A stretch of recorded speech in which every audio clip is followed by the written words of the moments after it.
நாம் கண்களை மூடி தலைகளை தாழ்த்தி இந்த நாளில் பரிசுத்த ஆவியானவரை நோக்கி பார்ப்போமாக. கடவுள் கொண்டு வந்த ஒரு நோக்கம் உண்டு, ஒரு திட்டம் உண்டு, ஒரு முகாந்திரம் இல்லாமல் கர்த்தனை கொண்டு வந்திருக்கும். ஆண்டவரே நீர் எங்களோடு பேசுங்க. எல்லாரும் கண்களை மூடி, ஒரு விஷயம் எல்லாரும் கண்களை மூடி. ஆண்டவரே நீர் எங்களோடு பேசுங்க, நீங்க எங்களோட இடைபடுங்க. இன்றைக்கு ஒரு பெரிய மாற்றம் என்னுடைய வாழ்க்கையில நடக்கணும் ஆண்டவரே, ஒரு பெரிய அதிசயம் நடக்கணும் ஆண்டவரே. நான் வெறுமையா திரும்பி போக கூடாது. எல்லாரும் கண்களை மூடி, எல்லாரும் கண்களை மூடி. நாமும் சிறந்தது, உலகினிலே சிறந்தது, அதை சொல்லும் பாக்கியம் எனக்கு தானே கிடைத்தது. வல்லமை உள்ளது, வலுவான வாக்கது, வார்த்தையை அனுப்பியே குணமாக்குவது. வல்லமை உள்ளது, வலுவான வாக்கது, வார்த்தையை அனுப்பியே குணமாக்குவது. வார்த்தையை நம்பி வாழ்ந்திருப்பேன், வார்த்தையை நம்பி வாழ்ந்திருப்பேன். வல்லமையாய்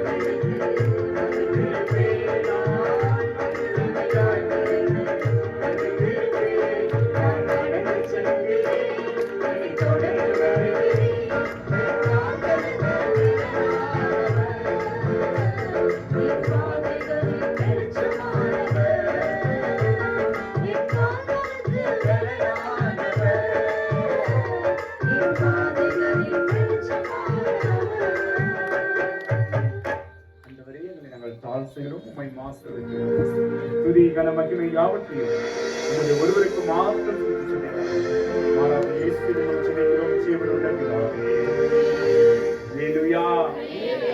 எங்க பாதி பேர் ஆலியிலே என்ற மாதிரி இருக்குது. அல்லேலூயா. அன்று ஒரு உலக இரட்சகருமாகிய இயேசு கிறிஸ்துவின் நாமத்தினால் உங்களை நான் வாழ்த்துகிறேன், வரவேற்கிறேன். விசேஷமாய் தேவாதி தேவனுக்கு முதலாவது நான் நன்றியில் இருக்கிறேன். குறிப்பாய் இதை ஒழுங்கு செய்திருக்கிற ராசகுட்டி அருமையான ஐயா அவர்களுக்கு உள்ளத்தின் ஆழத்தின் நன்றியில் இருக்கிறேன். ஏன்னா காலை தினத்துல திருவள்ளூர் பகுதியில நேற்று தினத்தில் ஒரு கூட்டம், சோனு ஒரு தம்பி இருக்கிறோம், மியூசிக் வாசிக்கிற தம்பி, பேட் வாசிக்கிற தம்பி.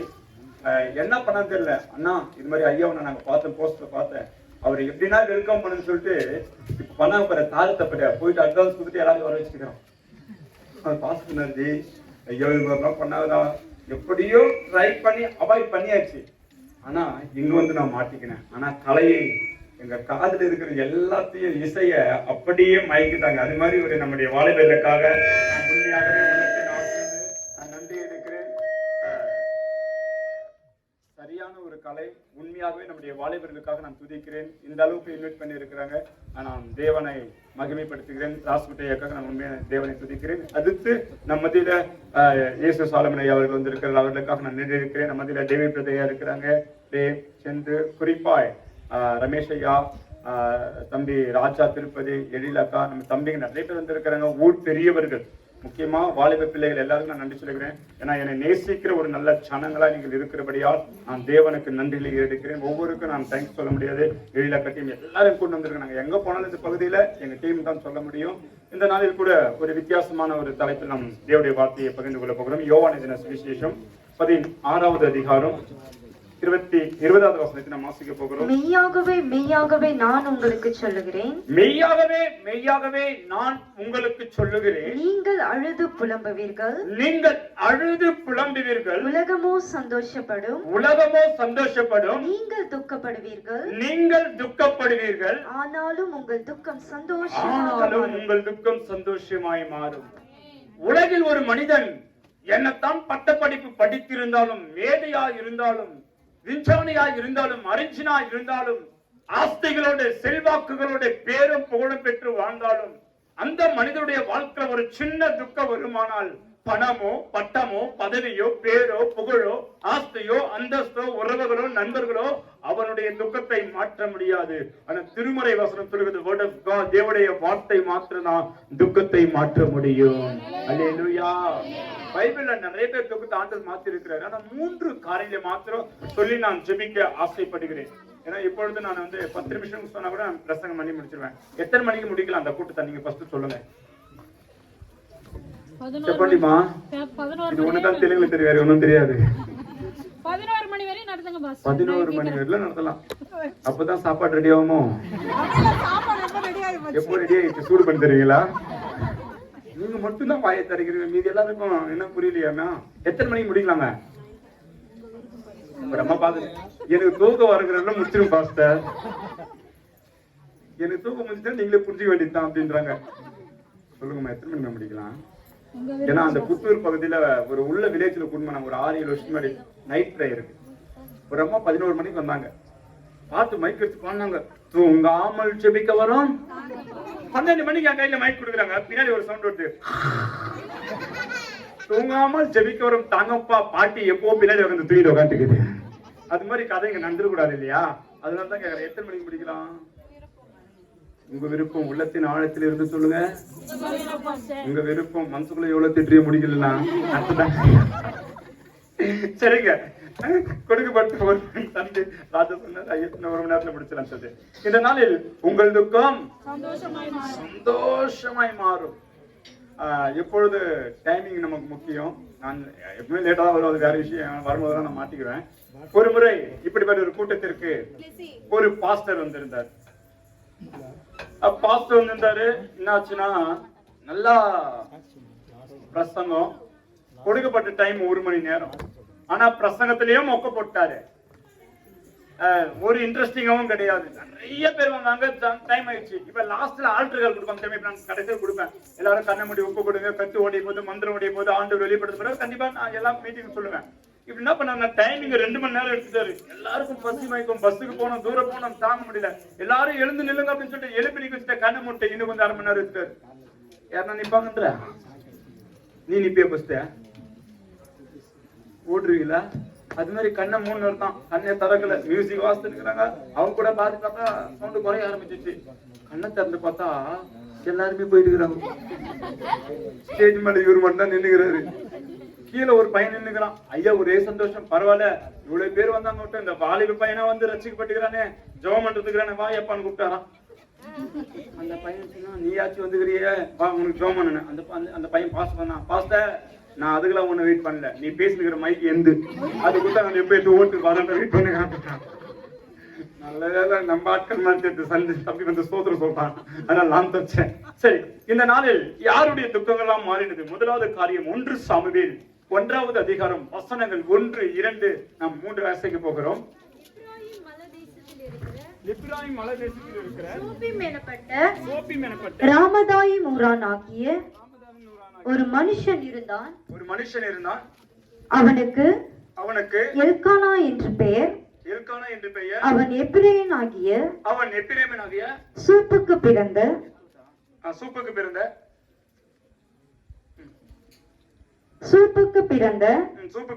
தோகுவின் குமாரனாகிய எலிகூவின் மகனான எரோகாமின் புத்திரன்.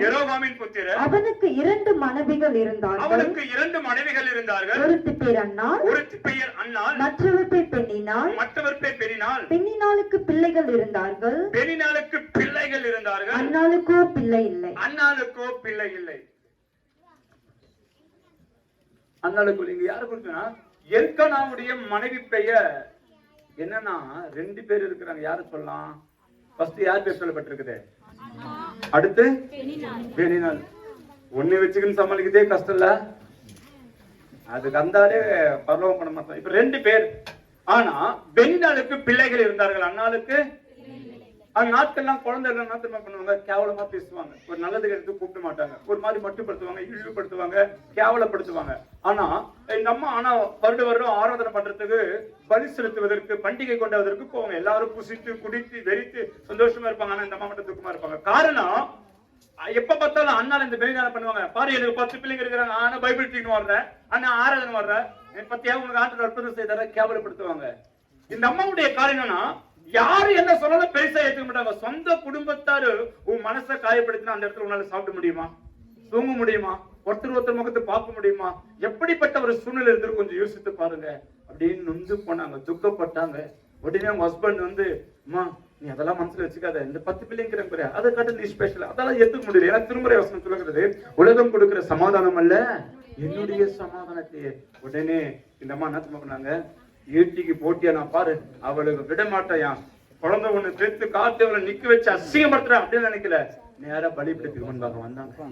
ஓட கதறி அழுறாங்க. வெளியில சொல்ல முடியல, கதற முடியல. உதடுகள் அசைக்கப்படுகிறது, கண்ணில இருந்து தண்ணி வருது. ஏலி வந்து பாக்குறாரு, என்னடா எல்லாரும் உள்ள போனா இப்படி இப்படின்னு போட்டு காணிக்கு போட்டு வந்துருக்காங்க, என்னம்மா மட்டும் அப்படியே மயங்க நிலைமையில ஏதோ குடிச்சிட்டு உட்காந்துக்கிற மாதிரி உட்காந்துக்கிறாங்க. வந்து பார்த்தா என்னம்மா குடிச்சிட்டு உட்காந்துக்கிறேன்னு கேக்குறாரு.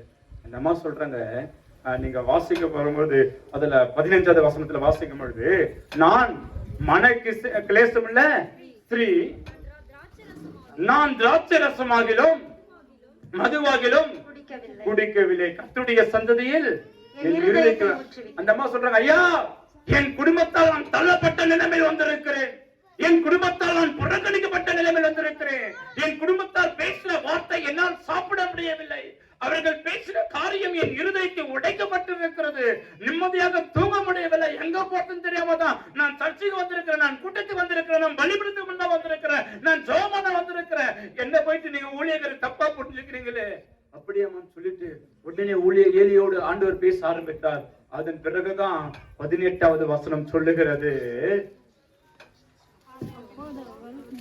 அப்பொழுது அவள் உம்முடைய அடியாளுக்கு உம்முடைய கண்களிலே தயை கிடைக்க கடவது, உம்முடைய கண்களிலே தயை கிடைக்க கடவது என்றால் பின்பு அந்த ஸ்திரீ, இங்கதான் முக்கியம், பின்பு அந்த ஸ்திரீ புறப்பட்டு போய் போஜனம் செய்தால் அப்புறம் அவள் துக்க முகமாய் இருக்கவில்லை. அல்லேலூயா.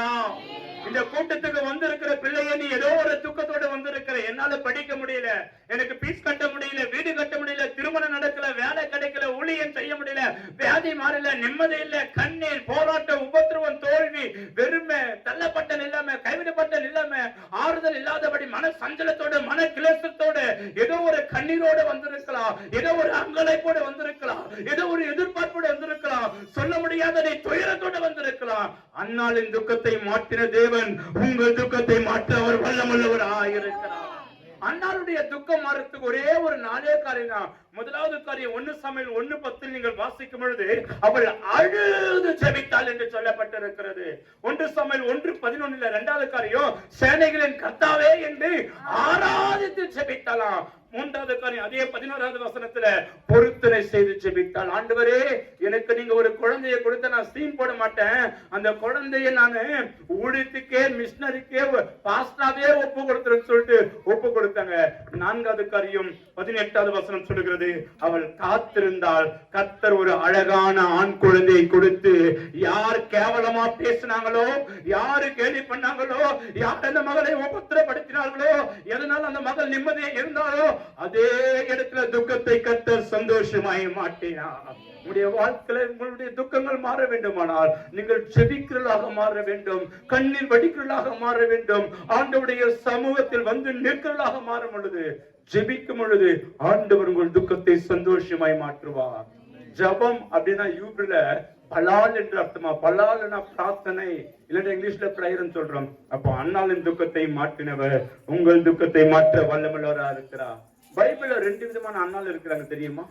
நான் சொன்னது புதிய ஏற்பாடு, பழைய ஏற்பாடு. நீங்கள் புதிய ஏற்பாட்டுல லூக்கா 2வது அதிகாரம் 36 38 வாசிக்கும்போது அங்க ஒரு அன்னாள் இருக்கிறாங்க. அந்த அம்மா வயசானவங்க, ஆனா அவங்க தீர்க்கதரிசி, அவங்களும் சர்ச்சில் ஜெபம் பண்ணினாங்க. அப்போ அன்னாள் என்றால் கிரேஸ், கிருபை, தயவு என்று படுவது. நீங்க ஜெபிக்கும் பொழுது உங்களுக்கும் ஆண்டவர் கிருபை கிடைக்கும்படி செய்வார். தேவனுடைய பிள்ளைகளே, எல்லாரும் புசித்து கொண்டாடி கொண்டு இருக்கிறாங்க, எல்லாரும் சந்தோஷமா திருவிழால இருக்கிறாங்க. ஆனா இந்த மகள் மாத்திரம் துக்கப்பட்டு கொண்டு இருக்கிறாங்க. ஆனா மனிதர்களை பாருங்க, உங்களுடைய கண்ணீரை புரிஞ்சுக்க மாட்டாங்க. எதுக்கு அழுதாங்கன்னே நான் புரியாது. காலையில கூட நான் பிரசங்கம் பண்ணும்போது சொன்னேன், ஒரு நாள் ஒரு புது தம்பதிகளுக்கு திருமணம் நடந்ததாம். இப்ப கல்யாண பொண்ணு வந்து எங்க போறாங்க, கல்யாணம் ஆகிட்டு கார்ல ஏறி உட்காந்து போறாங்க. அந்த கல்யாண பொண்ணு ஓன அழுது. அந்த கல்யாண பொண்ணுடைய அம்மா அப்பா கணவன் அழுதாங்க. அம்மா முக்கியமா அழுதான். ஏன் அழுது சொல்றாங்க, அம்மா இத்தனை நாளா துணி தைக்கிறதுக்கு ஆள் இருந்துச்சு, சமன் கொடுத்துக்கு ஆள் இருந்துச்சு, கூடு பார்க்கறதுக்கு ஆள் இருந்துச்சு, கூட மாட்டு பெருகிறதுக்கு ஆள் இருந்துச்சு, உண்மையான தாயா இருந்தா என் புள்ள போதுன்னு அழுவகத்து தரலாம். அந்த மாதிரி அழுகுற தாயெல்லாம் உண்மையில தாயை போல தகப்பனாரை போல இந்த உலகத்துல ஹீரோ யாருமே கிடையாது.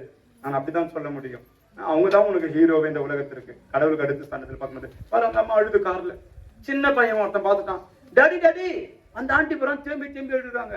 ஏன் அழுறான்னு ஒரு டீட்டெயில்ஸ் கொடுக்க வேண்டியது அந்த பையனுக்கு வேற ஒண்ணு மாத்தி சொல்றாரு அப்பா. அது மாதிரி தான் அப்படின்னு பையன் கேக்குறான். அப்ப அந்த அங்கிள் அழ மாட்டேங்கிறாரு. பையன் கேக்குறான். அவங்க அப்பா சொல்றாராம், அந்த அங்கிள் 4ல இருந்து அழுவாரு அப்படின்னாங்க. நம்ம ஏன் அழுறன்னு மனிதர்களுக்கு தெரியாது, ஆனா நீ ஏன் அழுறன்னு ஆண்டவருக்கு தெரியும். அண்ணால ஏன் அழுதாங்கன்னு சொல்லிட்டு ஏன் பாஸ்டருக்கே தெரியல, ஆனா ஆண்டவருக்கு தான் அதை புரிந்துக்கணும். மனிதர்கள் எல்லாம் முகத்தை பாக்குறாங்க. அப்போ நம்ம இருதயத்தை யாருக்கு கொடுக்கணும்? நிறைய யூத் எல்லாம் பாக்குறாங்க, ஆல்ரெடி புக்கிங் ஆனா அது ஏன்னா இப்ப பேசி நிக்கிற அப்படின்றாங்க. லேட் பிக்கப் நீ அதெல்லாம் நேசித்தா நம்ம யாரு நேசிக்கணும்? காலையில் கூட ஒரு காரியத்தை சொன்னேன். ஒரு வாலிபன் ஒரு பொண்ணை லவ் பண்ணாராம். ஃபர்ஸ்ட் அப்பா அம்மாவை நீ நேசிங்க, அப்புறம் மற்றவங்களுக்கு போங்க. நீங்க உனக்கு ஹீரோவே அவங்க தான் நான் எப்பவுமே சொல்லுவேன். அப்போ மெசேஜ் அனுப்பிச்சிடலாம் 0000 அப்பெல்லாம். அன்பே உன் பாதம் பட்ட இடத்தில் நான் சாதம் போட்டு சாப்பிடுவேன் சொல்லும்போது நல்லா சொன்னிருமா. அங்க வந்து ரிப்ளை ஒரு வெயிட் பண்ணி இருந்துக்கிறாரு இவரு. உடனே டைம் எடுத்துச்சு ஓபன் பண்ணி பார்த்தா அந்த பொண்ணு அனுப்பிச்சுக்குது, ஒரு தட்டு கூட வாங்க வக்கீல உனக்கு லவ் கேக்குதா அப்படின்னு சொல்லிட்டு. ஏண்டா தாய் தகப்புங்கிறாங்க, அப்பா அம்மா சின்ன வயசுல நீ என்ன சாப்பிடணும், என்ன ட்ரெஸ் பண்ணணும், எந்த ஸ்கூல்ல படிக்கணும், எப்படி வாழணும்னு உன் அப்பா அம்மா இருக்கும்போது அது செய்ய மாட்டாங்களா உனக்கு? 3வது மனுஷிக்காக சிலர்லாம் பாருங்களா நல்லா அழகா ஒரு ரோஸ் குத்திக்குவாங்க. அன்பே எங்க டீம் 6 உயிரே பாதி உயிர் எப்ப போயிட்டு இருக்கோம், மீது உயிர் அனுபவம் பேசுகிறதோ. பிள்ளைகளே, அண்ணாளுடைய கண்ணீர் ஆண்டவர் ஒருவருக்கு தான் தெரிஞ்சது. நம்முடைய கண்ணீர் தான் நம்ம யாருன்னே தெரியாது.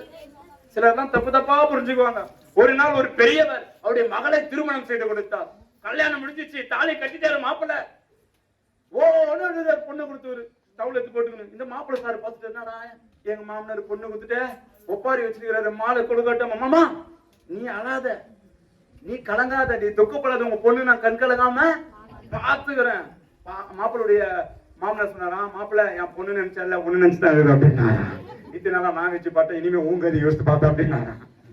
அப்ப நம்ம ஏன் அழுதுன்னு சொல்லிட்டு மனிதர்களுக்கு தெரியாது, ஏன் கலங்குறன்னு சொல்லிட்டு மற்றவங்களுக்கு தெரியாது.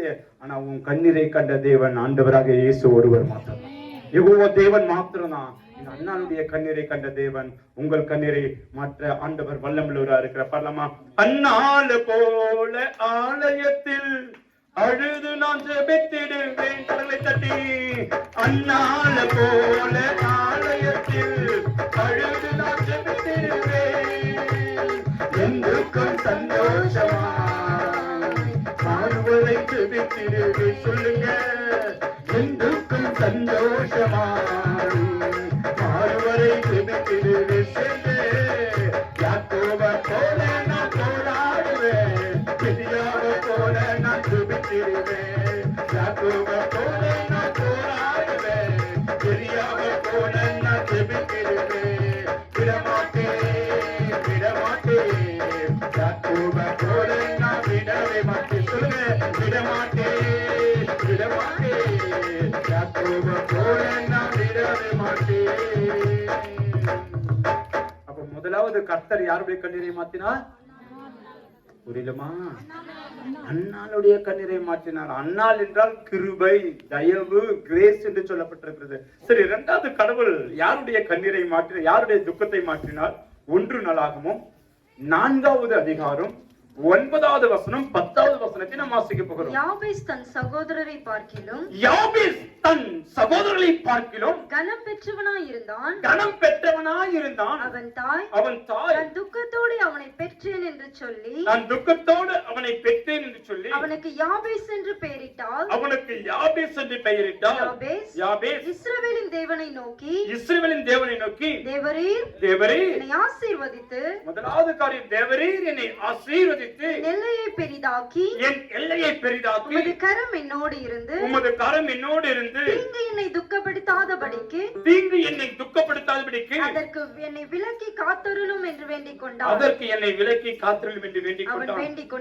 அவன் வேண்டிக் கொண்டதை தேவன் அருளினார். அல்லேலூயா. அப்ப 2வது யாருடைய துக்கத்தை மாற்றினார்னா யாபேஸ். யாபேஸ் என்றால் துக்கம் நிறைந்தவன். முதல்ல குழந்தை கொண்டா சந்தோஷம் ஏற்படுவாங்க. தாய் ஏன்னா அது பெற்றெடுக்கிற வலி வேதனை அவங்களுக்கு தான் தெரியும். 10 மாசத்தினுடைய கண்ணீர் உபத்திரம். ஐயோ நான் இப்ப திரும்பி பார்த்தா என் பிள்ளைக்கு இப்படி ஆயிடுமா, இது மாதிரி சாப்பிட்டா என் பிள்ளைக்கு செட் ஆகாதுமா. டாக்டருக்கு தெரியாது, நர்ஸுக்கு தெரியாது, மற்றவங்களுக்கு தெரியாது. அந்த வலி பெற்ற தாய்க்கு மாத்திரம் தெரியும். அது கருப்பா இருந்தாலும், கலரா இருந்தாலும், குட்டியா இருந்தாலும், நட்டையா இருந்தாலும் அது அவங்களுக்கு கோல்டு மாதிரி, தங்க மாதிரி அது. ஆனா இந்த தாய் துக்குன்னு பேர் வச்சுட்டாங்க. ஒருவேளை கணவரால் கைவிடப்பட்டிருக்கலாம், ஒருவேளை சூழ்நிலை ரொம்ப நெருக்கடியின் பாதையா இருந்திருக்கலாம், ஒருவேளை ஏதோ ஒரு காரியத்தினால் இந்த பிள்ளை பிறக்கும் பொழுது துக்கத்தை அனுபவித்திருக்கான். துக்கம் வச்சுட்டாங்க, வாடா போடா துக்கம் பேசுறாங்க. அவன் உள்ள எப்படி இருந்திருக்கும்? ஆனா அவன் ஜெபம் பண்றான். முதலாவது காரியம், என்னை ஆசீர்வதியும். ஏன் அப்படி ஜெபம் பண்றான்னா, என்னாகும் 24:1 சொல்லுகிறது, இஸ்ரவேலை ஆசீர்வதிப்பதே. அப்ப உங்களுக்கு ஆசீர்வாதம் வேணும்னா, ஆண்டவரே இது மாதிரி வசனத்தை நீங்க சொல்லி இருக்கிறீங்களே, என்ன ஆசீர்வாதம் சொல்லிட்டு நீங்க ஜெபம் பண்ணி கேட்கணும். இரண்டாவது காரியம் என்ன ஜெபம் பண்றாரு? எல்லையே பெரிய. முதலாவது காரியம் என்ன ஆசீர்வாதம். ஏன்னா எபேசியர் 1:3 சொல்லுகிறது, அவர் கிறிஸ்துவுக்குள் உன்னதங்களிலே ஆவிக்குரிய சகல ஆசீர்வாதத்தினால் நம்மை ஆசீர்வதிக்கிறார். அதனால என்ன ஆசீர்வாதம் சொல்லிட்டு ஜெபம் பண்றாரு. இரண்டாவது, எல்லைகளை பெரிதாக்கும், விரிவாக்கும். ஏன்னா நீங்கள் உபாகமம் 11:24 பார்க்கும்போது, ஹைபிரத் நதி தொடங்கி கடைசி சமுத்திரம் வரைக்கும் உங்களுடைய எல்லையா இருக்கும். அதனால்தான் ஒரு ஜெபம் பண்ணிருக்கிறது மாதிரி தெரியுது. அது மாத்திரமில்லாமல் ஆதியாகமம் 13:17 நீங்கள் வாசிக்கும் பொழுது, நீ எழுந்து தேசத்தின் நீளமும் அகலமும் எம்மட்டுமும் அம்மட்டும் நடந்தது இவனுக்கு நான் கொடுப்பேன். அதனால்தான் இப்படி ஜெபம் பண்ணிருக்காரு. மூன்றாவது என்ன ஜெபம் பண்றாரு? உமது கரம். ஏன்னா தாவீதரசன் சங்கீதம் 37:24 சொல்றாரு, கர்த்தர் தமது கையினால் அவனை தாங்குகிறார். கர்த்தருடைய கரம் நம்மோடு இருக்கும் பொழுது பராக்கிரமம் செய்யும். கர்த்தருடைய கரம் நம்மோடு இருக்கும் பொழுது எந்த தீங்கு வராது. 4வது காரியம், தீங்கு என்னை தொடாதபடி என்னை காத்து. யாத்திராகமம் 32:14 சொல்லுகிறது, அப்பொழுது கர்த்தர் தமது ஜனங்களுக்கு செய்ய நினைத்த தீங்கு செய்யாதபடி பரிதாபம் கொண்டார்னு யாத்திராகமம் 32:14 சொல்லுகிறது. சரி, 4 காரியத்துக்கு ஜெபம் பண்றாரு. ஃபர்ஸ்ட் என்னன்னு? ஆசீர்வாதம். இரண்டாவது, கண்டிப்பா எல்லாருக்கும் ஆசீர்வாதம் வேணும். சீயோனில் இருந்து ஆசீர்வாதம் வேணும். 20 காட்டிலும் 1000 மடங்கு ஆசீர்வாதம். நீ ஆசீர்வாதமா இருப்பாய். கர்த்தர் நம்மை நினைத்து ஆசீர்வாதம் வேண்டும். இரண்டாவது காரியம், ஏன்னா இந்த சின்ன வருமானத்தை வச்சுட்டு வரும் நாட்கள் வாழ முடியுமா? இந்த சின்ன வீட்டோட வாழ முடியுமா? இந்த சின்ன வருமானத்தோட வாழ முடியுமா? இந்த சின்ன வேலை போதுமா? அதனால எல்லைகள் ஊழியத்துல விரிவாக்கப்பட வேண்டும். மூன்றாவது, அவருடைய கரம் இருக்கணும். 4வது என்ன ஜெபம் பண்றாரு? நான் நினைக்கிறேன் அவருக்கு அப்பே தெரிஞ்சிச்சு மத்தது. எங்க பார்த்தாலும் மந்திரம் சூனியங்கள், இப்பெல்லாம் எங்க பார்த்தாலும் மாந்திரிக சூனியங்கள், எங்க பார்த்தாலும் ஏவல் பிசாசு. நாங்க மீட்டிங் விட்டு ஸ்டேஜ் விட்டு கீழே இறங்கினாலே பார்த்தா பயங்கரமா இருக்குது. காலை தினத்துல கூட ஜெபிக்கும் பொழுது அந்த சர்ச்சில் இருந்த எல்லா வாலிப பிள்ளைகள் கொஞ்சம் பேர் இருந்தாங்க. அதுல இருக்கிற சில அம்மாமார்கள் அப்படியே கதரை கொண்டு காதை பிடித்துக் கொண்டு ஆடிக்கலை விழுறாங்க. பிசாசின் கட்டுகள், மாந்திரிகள், தீங்குகள். ஆனா உண்மையா தேவனை ஆராதிக்கிற பிள்ளைகளை எந்த தீங்கும் தொட முடியாது. தேவனுடைய பிள்ளைகளை ஞாயிற்றுக்கிழமைனா சரியா சர்ச்சைக்கு போறவங்க ஒண்ணு. ஏன்னா முதலாவது கர்த்தருடைய நாமத்தை நீ தேடணும், அவருடைய நீதியை தேடணும். அதுதான் உனக்கு ஆசீர்வாதம். அதுதான் உனக்கு எந்த மந்திரமும் பலிக்காது. உண்மையா ஜெபிக்கிற பிள்ளைகளுக்கு, உண்மையா ஆராதிக்கிற பிள்ளைகளுக்கு மந்திரம் அழிக்காது. எனக்கு கூட எங்க ஆண்டி, எங்க அத்தை இருந்தாங்க ஒருத்தர். நம்ம டீம் இருக்கிறாங்க, நம்ம டீமுக்கு தெரிஞ்ச காரியம் தான். இருந்தாலும் நாங்க புது ஜனலையே சொல்லிதான் ஆகணும். எங்க அத்தை ஒருத்தர் இருந்தாங்க, என்ன ரொம்ப நேசிப்பாங்க. எப்படி தெரியுமா நேசிப்பாங்க? சொல்ல முடியாத ஒரு நேசம். அது மாதிரி நேசிப்பாங்க. என்னை பாக்குறதுக்குன்னே அந்த அம்மா பஸ் ஏறி ஆட்டோ பிடிச்சி மாசத்துக்கு 2 நாள் எங்க வீட்டுக்கு வந்துதான் போவோம். 1 அமாவாசைக்கு, 2 அமாவாசை சொல்ற மாதிரி சிரிக்கிறியம்மா நீ? நீங்க அமாவாசை அதனால சிரிக்கிற மாதிரி தெரிஞ்சு நீ நம்ம எந்த அழுதுருப்பியோ? அமாவாசையில நான் ட்ரையருக்கு யாருக்கும் டேட்டே கொடுக்க மாட்டேன். ராஜா கேட்டாரு, வேற வழியே கிடையாது. அமாவாசை உண்மையே நான் சொல்ற தாழ்மையா என்னை பிடிக்கிறது ரொம்ப கஷ்டம். ஏன்னா அமாவாசை பிரேயர்னா எந்த மொழியில எந்த தேசத்துல இருக்குன்னே தெரியவே தெரியாது. ஏன்னா அமாவாசைனா அவ்வளவு ஒரு விசேஷித்த ஒரு வல்லமையால் ஜெபிக்கிற ஒரு காரியம். பாருங்க, அமாவாசை பௌர்ணமி இந்த அம்மா எனக்கு தேர்ந்து வரும். வரும்பொழுது எனக்குன்னு ஸ்பெஷலாவே வாங்கி வரும். புதுசா எலுமிச்சை பழம் வாங்கி வரும். வாங்கி வந்து வச்சுட்டு அது பாட்டுன்னு போயின்னு இருக்கும். ஏத்தாந்து வச்சுட்டு போயின்னு இருக்குது. என்ன பண்ண, நானும் தூக்கி போட்டு நின்னேன். இந்த அம்மாக்கு டென்ஷன் ஆயிடுச்சுன்னா, எவ்வளவு எரிஞ்சு வச்சுனா இவன் திருந்த மாட்டேங்கிறான். ஏன் திருந்த மாட்டேங்கிறானா? இவன் விட மாட்டேங்கிறானே, இவனுக்கு ஒண்ணுமே ஆக மாட்டேங்குது, இவனை விடவே கூடாது. திருத்தணி தெரியுமா? திருத்தணி உங்களுக்கு தெரியுமா? தெரியாதா? அங்கெல்லாம் நான் ஏன் நீ தான் போய்க்கிற அப்படின்றியா? அது பக்கத்துல கேஜி கண்டின்னு ஒரு ஊர் இருக்குது. ஒரு சிலருக்கு தெரியும், ஐயாங்களுக்கு. அங்க போயிட்டு 1000 ரூபாய் கொடுத்து ஒரு எரிஞ்சு போன அந்த பொம்பளை. எவ்வளவுதான்? நம்ம ஊர்ல எவ்வளவுமா? உண்மையா 10 ரூபாய் கொடுத்து வாங்கணும் நீ? எத்தனை எழுந்து முடியுமா? 5 எங்க ஒரு சொல்லுமா? நான் கூட வாங்க ஊருக்கா போறதுக்கு தேவைப்பட்டு அருமையான தாய் யாரோ சொன்னாங்க 5 ரூபாய். ஆனா மந்திரவாதிக்கு எவ்வளோ? 1000 ரூபாய். இந்த அம்மா வாங்கி வச்சுட்டு பாட் பண்ண போகுது. காகித ஓடும் கடலை மேல. நான் நினைச்சுக்கிறேன் எல்லாம் ஓடு, நீ போ தாயை உனக்கு ஆண்டு ஒரு பெருசானா வைப்பாரு. நான் பெருசா நீ ஆப்புன்னு கரெக்டா சொல்லிட்டு பாரு. எத்தனை பேருக்கு வச்சுக்கிறீங்க? வச்சு பழக்க மாத்திட்டு உனக்கு கரெக்டா சொல்றேன். அதேதான் பெருசா ஆப்பு வைக்கிறாரு போ அப்படின்னு நினைச்சுக்கிறேன். இந்த அம்மா வச்சுட்டு போக வேண்டியதானே. வந்து செக் பண்ணிட்டு போகுது. எலுமிச்சு பழம் மந்திரம் படிச்சுட்டு அறிவுல செத்து. நான் ஏன் சாவரம் நல்லா மூக்க பிடிக்கும். நல்லா கடினே அப்படின்னா நல்லா பிரியாணி சாப்பிட்டு குத்து மாதிரி உட்காந்துருந்தேன். கதவு கொஞ்சம் ஒரு பக்கம் நம்ம பாஷையில பேசுறேன். ஜெய்சன்டெல்லாம் எனக்கு பேச வராது. ஒரு பக்கம் கதவு உரு குடிச்சுட்டு உள்ள உட்காந்து மாதிரி. இந்த அம்மா வந்து கதவு தந்துட்டு பாக்குது. ஐயோ இன்னும் சாவலியா? நான் பார்த்தேன் இன்னும் நீ சாவலியா? ஒரு பக்கம் கோவம் வந்துச்சு அந்த அம்மாவுக்கு. பேக் தூக்கிச்சு ஊருக்கு போறதுக்கு. அம்மா புடவெல்லாம் குத்துட்டு. ஒரு பக்கம் சந்தோஷம், ஒரு பக்கம் துக்கம். என்ன தெரியுமா? புடவை குத்துதுல சந்தோஷம். அண்ணி புடவை குத்துக்கிறாங்க. மந்திரம் படிக்கிறேன்னு துக்கம். இந்த அம்மா என்ன பண்ணுச்சு? பேக் தூக்கி ஊருக்கு போச்சு. திட்டுது. அவன் நல்லா இருப்பானா? அவனை பாடையில தூக்கி போட, அவன் இந்த கதைக்கு போட. என்ன திட்டல? மந்திரவாதி திட்டம் கண்ணுக்குது. நினைச்சுக்கிறேன் ஆண்டவர் எதிரிகள் தங்களுக்குள் விட்டுண்டு மணி நல்லா போத்து விட்டாரு. தெரிஞ்சு நம்ம தலைவரை நல்ல தேங்க்ஸ் தலைவர்னு சொல்லிட்டு விட்டேன். இந்த அம்மா என்ன பண்ணுச்சு? பேரத்துக்கு ஊருக்கு போகும்போது பஸ் ஏறும்போது பாத்ரூம் வந்துச்சு. அது யாராலும் அடக்க முடியாதுல்ல. இது தின்ன மேல வச்சிச்சு பேக. நான் என்ன பண்ணேன்? பாத்ரூம் போயிட்டு வரதுக்கலாம் அந்த எலுமிச்சை மரத்தை தூக்கி அந்த அம்மா பேக்ல வச்சு விட்டேன். இந்த லூசு பாக்கணுமா பாக்கலையா? அண்ணி புடவை குத்துக்கிறாங்க, அரிசி குத்துக்கிறாங்க, பருப்பு குத்துக்கிறேன்னு ஜாலியா தூக்கிட்டு ஒண்ணுக்குது எலுமிச்சை மரத்தை. சரி அமைதியா இருக்கிறேன். சரி இந்த அம்மா போயிட்டு வீட்டுல அண்ணி புடவை குத்தாங்க. ஓபன் பண்ணி பார்த்தா பேக்ல இருந்து எலுமிச்சை மரம் துப்புளிக்கல விழுது. உடனே ஊரெல்லாம் கத்துது. ஐயோ யாரோ எனக்கு என்ன பண்ணிட்டாங்க? ஆமா இது அழகு தேவதை ஆயாது. அதுக்கு போயிட்டு அவன் எலுமிச்சை போறான், மந்திரம் பண்ண போறான். இது வச்சு தலை தூக்கி பிடிச்சுக்கிறாங்க. உடனே 100 ரூபாய் தூக்கினேன். இன்னொரு சாமி இருக்கு ஓடுது. சாமி திருந்தல பாரு, இன்னும் கூட திருந்தல பாரு. அது இன்னொரு சாமி எனக்கு யாரோ நான் பண்ணிக்கிறாங்க. யாருன்னு கொஞ்சம் பார்த்து சொல்லு. எனக்கு இவ்வளவு மேட்ரு யார் தெரியுமா சொன்னது? 10 ரூபாய் உங்க மாமியாருக்கு எல்லாத்தையும் வளரிச்சு. 10 ரூபாய் எல்லாத்தையும் போட்டு உடச்சிச்சு. மண்டியம் போட்டுச்சு ஆயா. பாருங்க சாமி எனக்கு யாரோ ஏதோ பண்ணிக்கிறாங்க. நான் எதுக்கு பண்ணாங்க, ஏன் பண்ணாங்க எல்லாத்தையும் எனக்கு டீட்டெயில்ஸ் சொல்லணும் சாமி. அவனா வாடி போடின்னு பேசுகிறான். அவங்க வீட்டுக்காரு வாடி போடினால நம்ம கோவம் வந்துடும். ஆனா சாமியாரு வாடி படிக்கிறான். சாமின்னு தூங்கினோம் கண்ணுக்குது. இதுக்கு நான் எதில் அடிக்கிறது தெரியலையே. புதுசா தான் கருவி கண்டுபிடிச்சு தெரியுது. கட்டினா கணவர் வாடி போடினா குமுறுது. இவன் மட்டும் சாமி பாரு சாமி யாருன்னு பார்த்து சொல்லுன்னு பாரு. நம்ம ஆண்டவர் என்ன பண்ணிருக்காரு? மெமரி லாஸ் பண்ணிட்டாரு, ஞாபக சக்தி லாஸ் பண்ணிட்டாரு. அதுக்கே பண்ணி விட்டு உடனே அந்த சாமியார் உலகத்துல இறங்கி அப்படி பேசினாரா? நம்ம பேசுற தமிழே சொச்ச தமிழ். இது ஆடி சொல்லிட்டான். ஏசப்பா கும்புற புள்ளிக்கு தான் நீ மந்திரம் பண்ணிக்கிற. அதாண்டி உனக்கு திருப்பி வச்சுட்டு போடி அப்படின்னு சொல்லி அனுப்பிச்சு விட்டுக்கிறான். காசு வாங்கி அனுப்பிச்சு விட்டுக்கிறான் பாரு. ஏன்னா என்னாகும் 23 சொல்லுகிறது யாக்கோபுக்கு விரோதமான. அதனால மந்திரத்தை பார்த்து நீ பயப்படக்கூடாது. புதுசா யாருன்னா எடுத்து 73 போட்டாங்கன்னா நம்ம டீம் சொல்ல பண்ணாம பண்ணா அல்லேலூயா காஞ்சி போய்க்கிறாங்க மத்தியவங்க வெயிலுக்கு. அதேதான் ஜூஸ் போட்டுடணும். ஒருவேளை முட்டை வச்சுட்டாங்கன்னா சொல்லிட்டு போற ஆம்லேட் தேங்காய் ஊட்டி விட்டாங்க. நான் பண்ணுவா இந்த ஊர்ல இருக்கிறவங்களுக்கு யாருன்னா மந்திரம் பண்ண மந்திரவாதின்னு வச்சுக்கா வயிற்றுல வாயில வச்சுக்குவோம். என்னோட பெரிய பெரிய மந்திரவாதிகளை பத்தி எல்லாத்தையும் தின்னு மாத்தி சொல்லிட்டு. ஏன்னா இந்த உலகத்தில் இருக்கிற எல்லாவற்றிலும் காட்டிலும் நம்ம இருக்கிறவ நம்மள ஆட்டவும் முடியாது. நிக்கிற பண்ணிப்பு கூட அது பாருங்க. இந்த யாபேசுடைய காரியம் ரொம்ப துக்கம் நிறைந்த ஒரு காரியம்.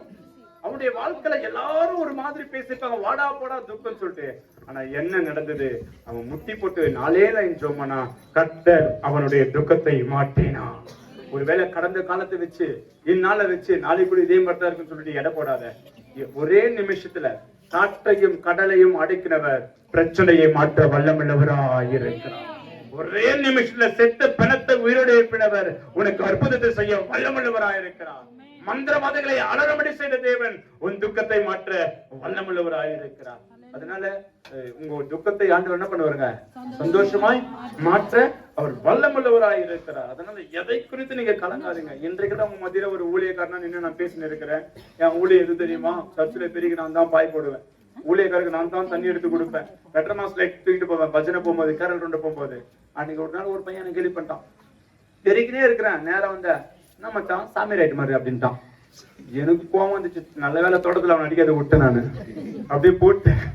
ஆண்டவர் எனக்கு பொறுமையை கொடுத்தாரு. போட்டு நேரம் வீட்டுக்கு போயிட்டேன். என்னடா இந்த பையன் இப்பதான் பெருகுது போனா இவ்வளவு சீக்கிரம் என்னடா அப்படின்னாங்க. மாமா நான் போக மாட்டேன் சர்ச்சுக்கு. என்னடா நல்லா தானே போனேன் போகும்போது. போக மாட்டேன் விடுமா. என்னடா என்ன போய் சாமியார்ன்னு சொல்லிட்டோமா? நான் அசிங்கமா இருக்குது. அம்மா சொன்னாங்க, நீ இன்னைக்கு சர்ச்சை கிளீன் பண்ணு, ஆண்டவர் உன்னை கிளீன் பண்ணுவாரு. அன்னைக்கு சொல்லி வளர்த்தாங்க.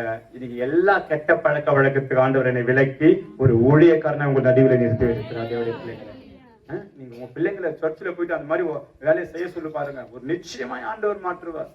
நிச்சயமா எந்த சபையில உன்னை வெறுக்கிறாங்களோ அதே சபையில ஆண்டவர் உன்னை உயர்த்துவா. என் சபையில என்ன எல்லாரும் வெறுத்தாங்க, ஆனா இன்னைக்கு நான் போனா ஐயா பிரதர்னு பேசுறாங்க. எங்க சர்ச்சில் ஒருத்தர் மாத்தின்னு ஒருத்தர் இருக்கிறாரு, இப்ப செக்ரட்டரியா, இப்ப சவமணிக்கார். அவரு என்ன தெரியுமா ஆச்சு? பேய் ஓட்ட தெரிஞ்சா ஜெபம் பண்ண நல்லா தெரிஞ்சிருக்கும். நான் எங்கேயோ போயிட்டு இருக்கிறேன். பேய் ஓட்டுறவனா பண்ணா ஒண்ணு கையை வைக்கணும், இல்லைன்னா கையை நீட்டணும், இன்னும் அதிகாரத்தை பயன்படுத்தணும்.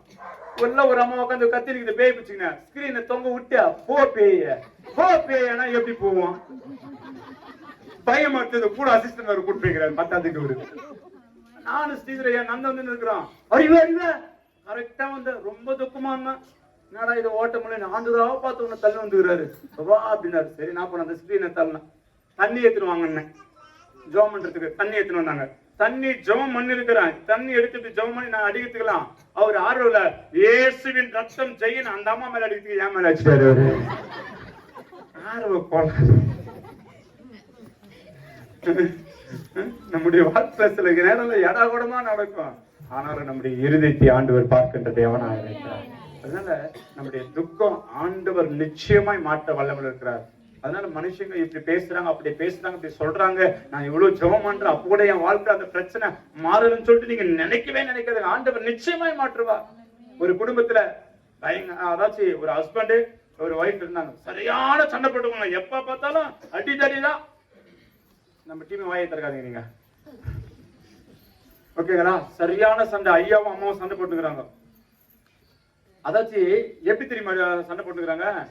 இந்த பருப்புலாம் கடையிறாங்களே, ஓ உங்களுக்கு தெரியுதா?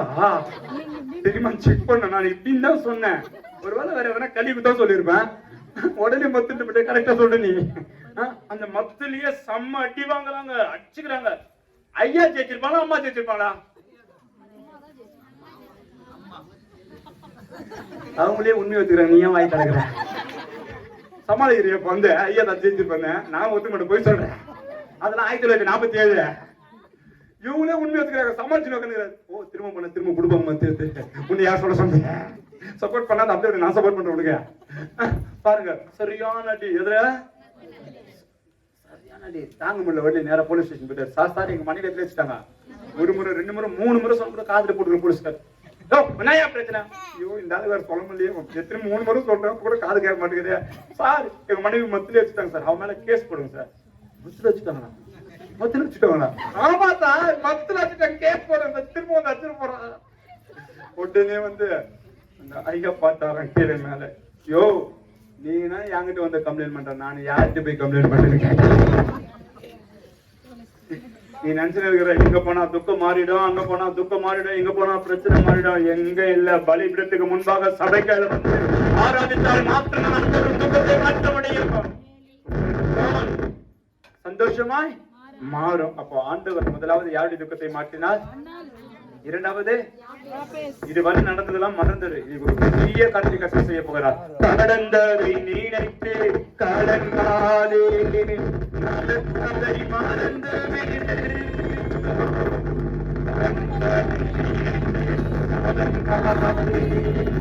நடந்ததை மறந்து விடு,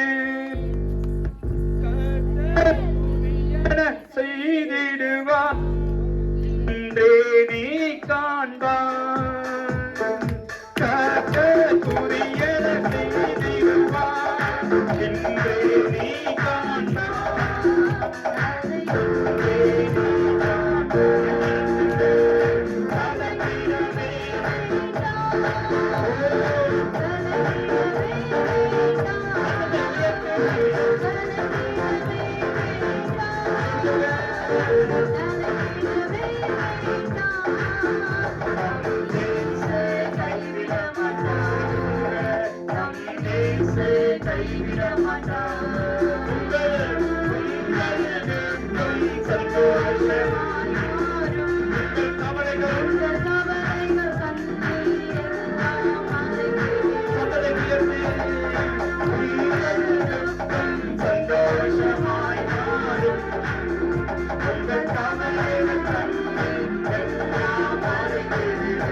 அல்லேலூயா. முதலாவது கர்த்தர் யாருடைய துக்கத்தை மாற்றினார்? இரண்டாவது யாபேசின் துக்கத்தை மாற்றினார். மூன்றாவது நாம் வாசிக்க போகிறோம் யோபு 2வது அதிகாரம் 13வது வசனத்தை நாம் வாசிக்க போகிறோம். வந்து அவன் துக்கம் மகா கொடிய துக்கம் என்று கண்டு, அவன் துக்கம் மகா கொடிய துக்கம் என்று கண்டு, ஒருவரும் அவனோடு ஒரு வார்த்தையும் பேசாமல் இரவு பகல் 7 நாள் அவனோடு கூட கரையிலே உட்கார்ந்தார்கள். யோபு என்றால் யூப்ல உபத்திரப்படுதல் என்று அர்த்தம். அப்ப யோபுடைய சரித்திரத்தை நீங்க படிக்கும் பொழுது முதலாவது அதிகாரத்துல எவ்வளவு வேலைக்காரங்க இருந்தாங்க, எவ்வளவு ஆடு மாடு இருந்துச்சு, எவ்வளவு பெரிய பணக்காரன்னு நல்லாவே தெரியும். இப்போ சாத்தான் வந்து சோதிக்கிறான், சரீரெல்லாம் வேதனை. ஆனா தேவனுடைய பிள்ளைகளே, ஒரு காரியத்தை நீங்கள் அறிந்து கொள்ள வேண்டும். இழப்புகள் நடுவில் ஆண்டவர் அற்புதத்தை செய்ய வல்லவராய் இருக்கிறார். ஒரு காலத்துல ஓஹோ நீ வாழ்ந்திருக்கலாம், எத்தனை பேருக்கு 500 1000 கொடுத்திருக்கலாம். இப்ப சூழ்நிலை வட்டி கட்டின்னு இருக்கலாம், சீட்டு கட்டின்னு இருக்கலாம், லோன் கட்டின்னு இருக்கலாம், இஎம்ஐ கட்ட முடியாதபடி துடிக்கலாம், கடன்காரனா வாழ்ந்துட்டு இருக்கலாம். உங்களுக்காக தான் இந்த வார்த்தையை கர்த்தர் அனுப்பி கொண்டிருக்கிறார். உங்களுக்காக தான் கர்த்தர் இந்த வார்த்தையை பேசி கொண்டிருக்கிறார். ஆனா வசனம் வந்திருக்கும், உங்கள் துக்கம் சந்தோஷமா பார்த்தா மாறவே இல்லை. கடன் வாங்காதிருப்பா, கடன் கொடுப்பா, ஆனா நடக்கல. நீ ஆசீர்வாதமா இருப்பா, ஆனா ஆசீர்வாதம் இல்ல. நீ வியாதி எடுத்து போடுவேன்னு வந்திருக்கும், ஆனா இல்ல, மாறா நடக்குது. ஆனா ஆண்டுடைய வசனம் சொல்லுகிறது, உங்கள் துக்கம் யோபுடைய காரியத்துல பார்க்கும் பொழுது இப்ப 2 தான் மிச்சம். ஒன்று அவன் ஜீவன், அவனுடைய மனைவி ஜீவன். எப்படி இருந்திருக்கும்? அவங்க மனைவி சொல்றாங்க தேவனை தூஷித்து. ஆனா யோபு கிட்ட ஒரு 4 காரியத்தை நான் கண்டுபிடிச்சேன். ஒரு 4 காரியம் எனக்கு பிடிக்கும். முதலாவது காரியம் யோபு 1:8 நீங்கள் வாசிக்கும் பொழுது, அவன் உத்தமனாய் இருந்தாராம். நீங்க உத்தமமா இருக்கணும், எல்லா காரியத்திலும் உத்தமமா இருக்கணும். 2வது காரியம் யோபு 6:24 சொல்லுகிறது, சன்மார்க்கனாய் இருந்தார்.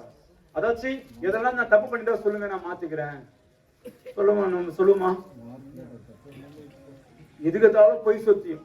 3வது காரியம் யோபு 1:5 சொல்லுகிறது, பக்திமானா இருந்தான். பிசாசு நினைச்சான் தூஷித்து ஜீவனை விட்டுருவான், ஆனா நடக்கல. 4வது காரியம் யோபு 1:22 சொல்லுகிறது, நாவினால் கூட பாவம் செய்யறது கிடையாது.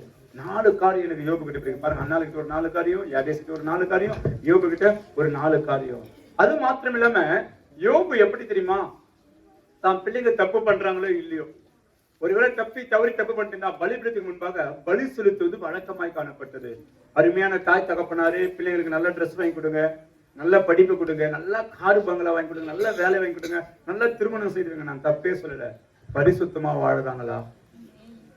பரிசுத்தம் இல்லாமல் ஒருவரும் தேவனை நீங்க அநேக அப்பா அம்மா என்கிட்ட வந்து அழுகுறாங்க, ஐயா என் பிள்ளைக்காக நான் ரத்தத்தை வேர்வையா சொன்னேன், ஐயா என் பிள்ளைக்காக விரத சுமந்தேன், என் பிள்ளைக்காக வெயில கஷ்டப்பட்டேன், என் பிள்ளைக்காக நான் எதெல்லாம் செய்யக்கூடாத செய்தேன். ஆனா என் பிள்ளை என்கிட்ட பேசுறது கிடையாது.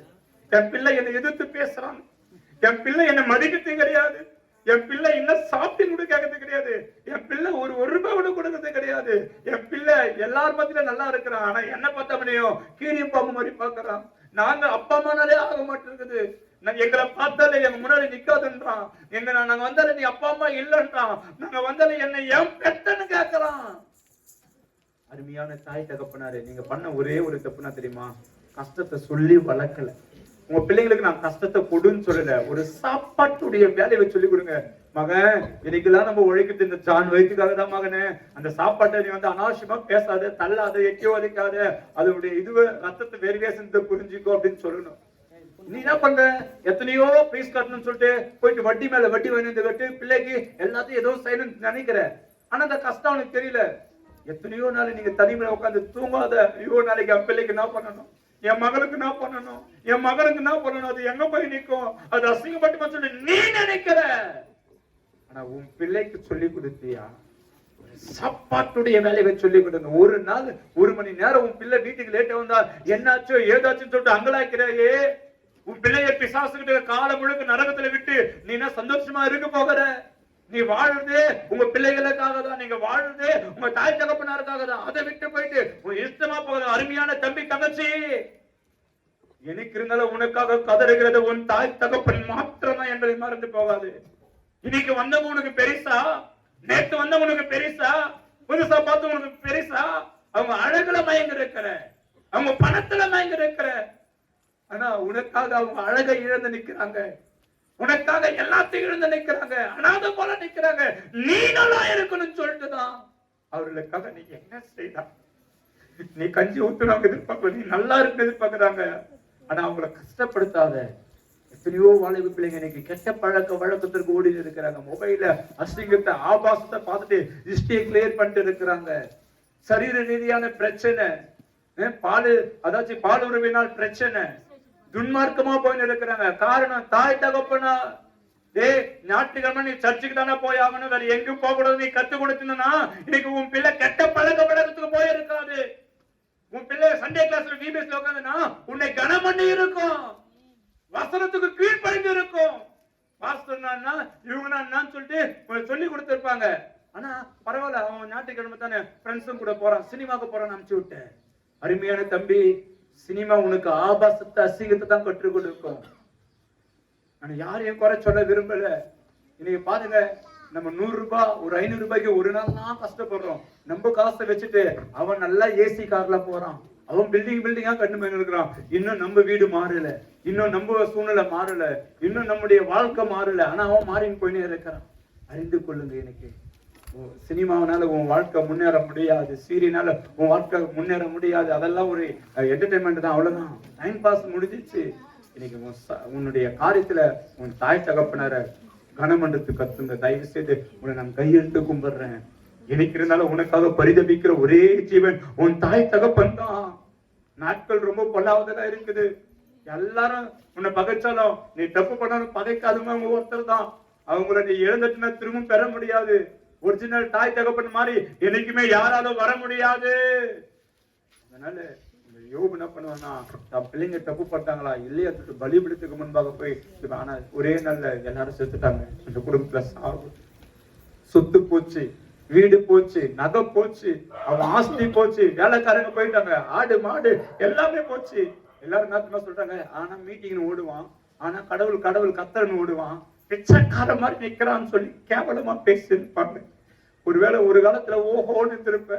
நீ சபைக்கு போற, பைபிள் படிக்கிற, ஜெபிக்கிற, ஆனா கடன்காரனா உட்கார்ந்து இருக்கிற, வட்டி கட்டின்னு உட்கார்ந்து இருக்கிற, சொல்ல முடியாத போராட்டத்தோட உட்கார்ந்து இருக்கிற, வாழ்வதா சாவதா தெரியாத உட்கார்ந்து இருக்கிற.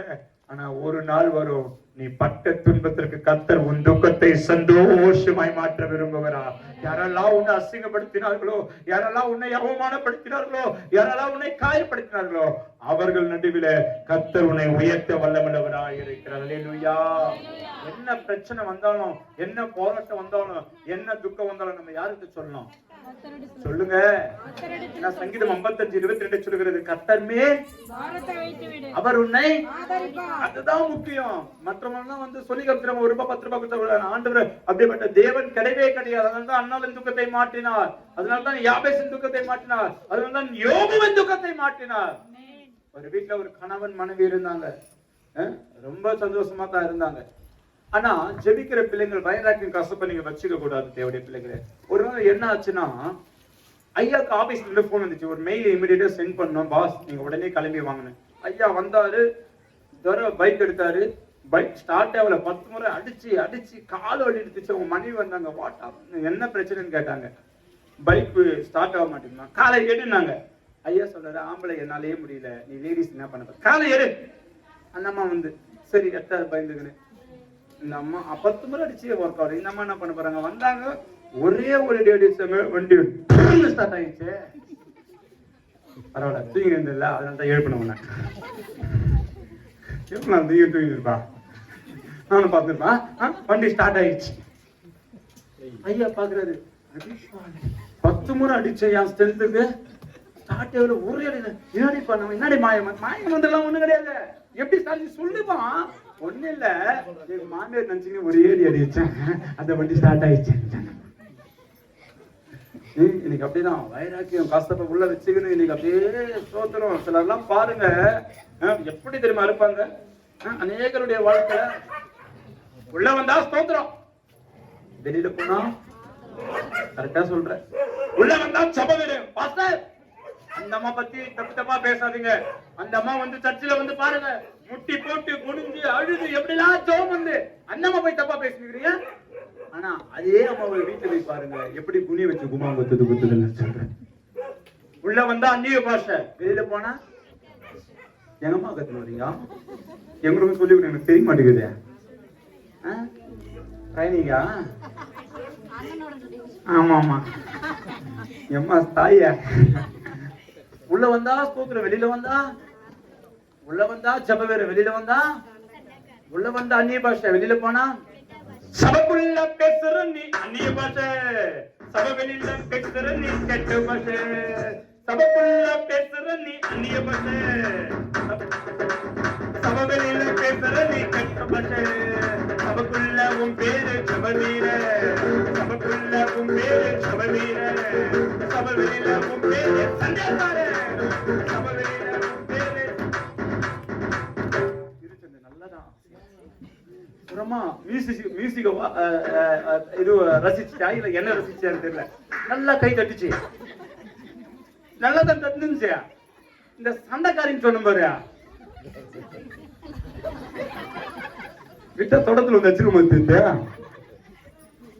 தாய ஒன்னு பார்த்து பாருமா, நீ ரொம்ப என்னம்மா ரொம்ப நீங்க யாரு நீங்க சொல்லிக்கோ, உன்னை யாரும் சொல்ல மாட்டாங்க. எவ்வளவு சந்தோஷமா பேசிக் கொண்டிருக்கிறேன், எவ்வளவு சந்தோஷமா பேசிக் கொண்டிருக்கிறேன். எங்க வாழ்க்கையில நடந்த சாட்சியை ரொம்ப சிம்பிளா சொல்லி நான் முடிக்கிறேன். ஒரு நாட்கள் வரும் இந்த இடத்துல நிச்சயமாய் கூட்டம் நடக்க நல்லா தெளிவா சொல்றேன். பயங்கரமான மாந்திரீகம் எங்கள் குடும்பத்தை தாக்கினது, பயங்கரமான சூனியங்கள் எங்கள் குடும்பத்துக்குள் கிரியை செய்தது. எங்க அம்மா போடுற செப்பல்ல மந்திரம் பண்ண மைய தடவிட்டாங்க, அம்மா போடுற செருப்புல சூனியம் பண்ணி மைய தடவிட்டாங்க. அம்மா மெட்ராஸ்ல இருந்து ஒரு ட்ரெயின் பிடிச்சு வந்து இருக்கிறாங்க, ஒரு ஸ்டேஷன்ல ஏறி இறங்கணும், அவ்வளவுதான். ஒரு கால் வச்சுட்டாங்க கீழே, இன்னொரு கால் வச்சு இறங்கணும், அவ்வளவுதான். ஆனா அம்மாவுடைய கால்கள் அந்த ட்ரெயினுக்கும் பிளாட்ஃபார்ம் நடுவில் அப்படியே சிக்கி கொண்டது. எல்லாம் கதை மூட்டுறாங்க, காதை மூட்டுறாங்க, கத்துறாங்க, செத்துட்டாங்க, ட்ரெயினை நிறுத்துங்க. அம்மா எங்க போனாலும் ஜோம் பண்ணிட்டு போவாங்க. என்ன தெரியுமா, உள்ள கால் மாட்டுக்குச்சு. ஆனா மந்திரம் பண்ண செருப்பு மட்டும் நான் கடந்து கீழே விழுந்தது. கத்தர் காலை உடையாதபடி பாதுகாத்தாதே பிள்ளைகளை. உண்மையாய் நடந்த சம்பவம். அது மாத்திரம் இல்ல, என்னுடைய மூத்த சகோதரன் கூட பிறந்த அண்ணாக்கு தலையில போட்டு மைய பூசிட்டாங்க. கூட பிறந்த அண்ணன் தம்பி கூடவே பேசக்கூடாது, கூட பிறந்த யாருமே பேசக்கூடாது, பெத்த தாய் கூட நீ பேசக்கூடாதுன்னு சொல்லிட்டு தலையில போட்டு மைய பூசிட்டாங்க. அண்ணாக்கு தெரியல என்ன பண்ணாங்கன்னு தெரியல. குடும்பம் ரெண்டா உடைஞ்சிச்சு, வருஷம் கணக்குல ரெண்டா உடைஞ்சிச்சு. எங்க குடும்பங்கள் அப்படியே தத்தளித்தது. எல்லாரும் கேள்வி பண்ணாங்க, எவ்வளவு ஒண்ணா இருந்தாங்க பாத்தியா, பிரிஞ்சுட்டாங்க. அதுதான் ஆடக்கூடாது, கேவலமா பேசினாங்க. ஒரு நாள் வருஷம் கழிச்சு அண்ணா தெருவுல நடந்து வந்துருக்கிறார். அம்மா திடீர்னு எதிர்த்து வந்துட்டாங்க. அம்மாவுக்கு ஒரே சந்தோஷம், ஐயோ இப்பனா பெத்த தாயை பாக்குற அந்த உணர்வு என் பிள்ளைக்கு வந்துச்சு அப்படின்னு சந்தோஷமா போயிட்டு என் பிள்ளைய போயிட்டு கட்டிப்பிடிச்சா கூட எனக்கு தெரியாதுன்னு சொல்லிட்டு போய் கிட்ட போய் நிக்கிறாங்க. தலையில பூசப்பட்ட மாந்திரிகத்தின் மை பெற்ற தாய் முகத்துல காரி துப்ப வச்சிச்சு. எச்சில் துப்புறா இருக்கு. அம்மா ஊர் நடுறாங்க, என் பிள்ளைக்காக வயசை கட்டி வாயை கட்டி கல்ல மண்ணை சுமந்து காடுமெடலாம் ஏறின கால தத்த ஒரு செருப்பில்லாம் காடுமெடலாம் ஏறி படிக்க வச்சு ஆளாக்கி கல்யாணம் பண்ணி வச்ச ஒரு அடி அடிச்சுதான் கூட நான் வாங்கிக்குவேன். மேல காலி துப்பு வச்சுட்டாங்களையா இல்லையா? ஓடு தெருவுல நின்று நழுவுறாங்க. அது மாத்திரமல்ல, சின்ன விட்டாங்க. முக்கியமான நான் தான் எங்க போனாலும் மந்திர சுனியத்தை ஜபத்துல உடைக்கிற ஒரு வல்லமை கட்ட. அதாச்சும் பைபிள் பிரகாரம் அதான் செய்வேன். இந்த நோண்டி எடுக்கிற பழக்கம் எனக்கு கிடையாது. பைபிள்ல கிடையாது, நம்பவே நம்பாதீங்க. அதெல்லாம் சும்மா போய் ஜப எண்ணெய் வச்சு ஜோம் பண்ணலாம். கட்ட உடைக்கிற நான் கையை நீட்டி கண்ணீரோட ஜோம் பண்ணலாம். அதிகாரத்தை அதுதான் உண்மை. அந்த ஒரு வல்லமையை கத்தர் கொடுத்தாரு. ஆனா ஒரு மாசம் நான் சர்ச்சுக்கு போல. ஏன் போல தெரியுமா? துக்கம் மாறல, குடும்பத்துல சந்தோஷம் இல்ல, சமாதானம் இல்ல, வியாதி மாறல, வியாகுலம், நிம்மதி இல்லாத ஒரு வாழ்க்கை, குடும்பத்துல சண்டை. சர்ச்சுக்கு போய் கூட இதே நிலைமை. நம்ம ஏன் சர்ச்சுக்கு போனோம்? சர்ச்சுக்கு போயிட்டா அப்படி சாதிச்சிட்டோம். அந்த கடவுள் இருந்தா இந்த பிரச்சனை மாத்திருப்பாரு இல்லையா? உண்மையான கடவுளா இருந்தா எங்க சூழ்நிலை புரிஞ்சிருக்கு இல்லையா? எல்லாரும் பாக்குற அளவுக்கு கேள்விப்பட்ட அளவுக்கு விட்டாரு. அப்ப நான் போயிட்டு என்ன பிரயோஜனம்? அவங்க கேள்விப்படுவோம், நான் சர்ச்சுக்கு வந்து உட்கார்ந்து இருக்கணுமா? ஒரு மாசம் நான் சர்ச்சுக்கு போல, 4 வாரம் சர்ச்சுக்கு போவே இல்லை. ஆனா சபைக்கு போறவர்களும் கூட எனக்கு மந்திரம் பண்ணி இருக்கிறாங்க.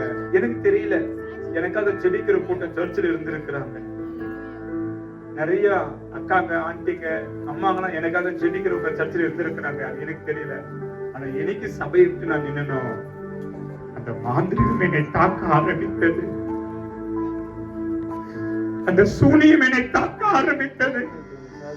என் 17 வயசுல நான் எதை சுமக்க கூடாது, என் 17 வயசுல நான் எதை அனுபவிக்க கூடாது, என் 17 வயசுல எதை இழக்க கூடாது, என் 17 வயசுல எதை நான் பார்க்க கூடாது, என் 17 வயசுல எந்த சம்பவம் எனக்கு நடக்க கூடாது, 17 வயசுல எந்த உபத்திரம் ஒரு வாலிபன் படக்கூடாதோ நான் அனுபவித்தேன். என்ன தெரியுமா நடந்தது? என் கண்ணுல ரத்தங்கள் சீழ்கள் வர மாதிரி மந்திரம் பண்ணிட்டாங்க. என் மூக்குல ரத்தம் வருது, சீல் வருகிறது, நாவல ரத்தம் வருது, சீல் வருது. துர்நாத்து பக்கத்துல வட்ட கூட வந்து நிக்க முடியல. எல்லாரும் ஒதுங்கி போறாங்க. ஒரு ஹெல்ப் கேட்க முடியல, ஒரு உதவி கேட்க முடியல. ஒரு அம்மா வந்து சொல்றாங்க, நான் ஜனலா நின்று இருக்கிறேன், கஸ்தூரி 5 பிள்ளை ஒண்ணு போட்டு போயிடுச்சுன்னு வச்சுக்கோ, அது என்ன தூக்கி போட்டு சாவச்சிருக்கும். அது இருந்த உங்களுக்கு தான் பிரயோஜனம் என்ன? அது பேர் வச்சுனாங்க தூக்கி போடுங்க. கஷ்டமா ஏதாவது ஒண்ணு காரியம் பண்ணி போட்டுருங்க, தூக்கி போட்டுருங்க. உங்களை யார் கேட்க போறாங்க? காது போட ஒரு தப்பு பண்ணல, யாருக்கும் உபத்திரவம் கொடுக்கல, நான் சாகணும் சொல்லிட்டு நினைச்சாங்க. என்ன சமாளிப்பதற்காக என் தாய், என் தகப்பன் பண்ண காரியம் தெரியுமா?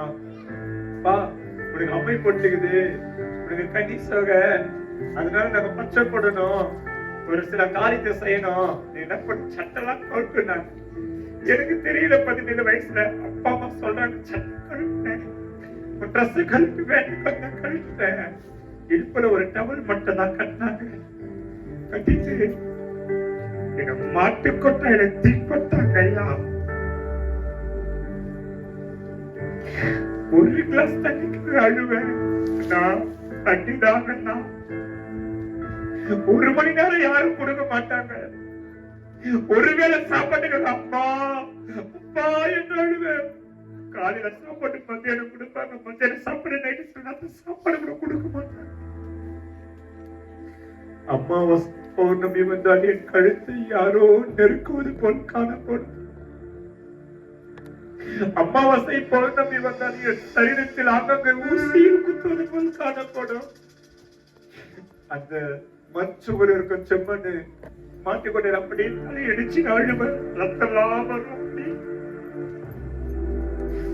ஆண்டவரே, என் ஜீவனை எடுத்துக் கொள்ளுங்க, என்ன சாகடிச்சிருக்காங்க கூட அழுது நாட்கள் உண்டு. அது மாத்திரமே பெரிய தங்கச்சிக்கு ஒரு மாதிரி பண்ணிட்டாங்க, சின்ன தங்கச்சிக்கு ஒரு மாதிரி பண்ணிட்டாங்க, பயங்கரமா யாவல் விட்டாங்க. எனக்கு அப்படின்னா தெரியாது. தங்கச்சி ஒரு நாளைக்கு 7 முறை வயிறு வலிக்கும்,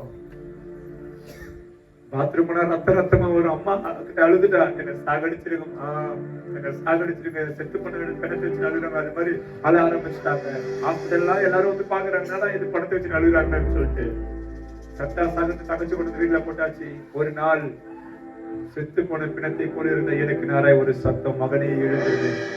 என்னை அறியாமல் எழுப்பி நின்ற, நானே பலவீனம், நானே வியாதி பிடிச்சுவேன், நானே பிசாசு பிடிச்சுவேன், நானே மந்திரத்தினால் தாக்கப்பட்டுவேன், போய் உன் தகச்சி மேல இருக்கிற கட்டுக்காக ஜெபம் பண்ணுனா நான் எப்படி போய் ஜெபம் பண்ண முடியும்? இருந்தாலும் முடியல. எழுப்பி நின்று போய் கையை நீட்டி ஜெபம் பண்ண ஆரம்பிச்சேன். ஃபர்ஸ்ட் கூட பண்ண தங்கச்சிக்காக தான் மாந்திரிக சூனியம் செய்வனுக்காக ஜெபம் பண்ண ஆரம்பிச்சேன். அப்படியே ஆட ஆரம்பித்தாள், கத்த ஆரம்பித்தாள். அப்படியே ஆடி 7 அடிக்கு பின்பாக போய் விழ ஆரம்பித்தாள். அன்றைக்கு தன் குடும்பத்தில் இருக்கிற சூனியத்தை, மாந்திரத்தை, வியாதியை, துக்கத்தை கர்த்தர் மாட்டினார். இன்றைக்கு உங்கள் மத்தியில சாட்சியாய் கொண்டு வந்து நிலைத்திருக்கிறார் தேவனுடைய பிள்ளைகளை. வேறு சொல்ல முடியாத ஒரு துக்கத்தோடு, வேதனையோடு, சோதனையோடு, கண்ணீரோடு, உபத்திரத்தோடு, அவமானத்தோடு நீங்க வந்திருக்கிறா. அந்நாளில்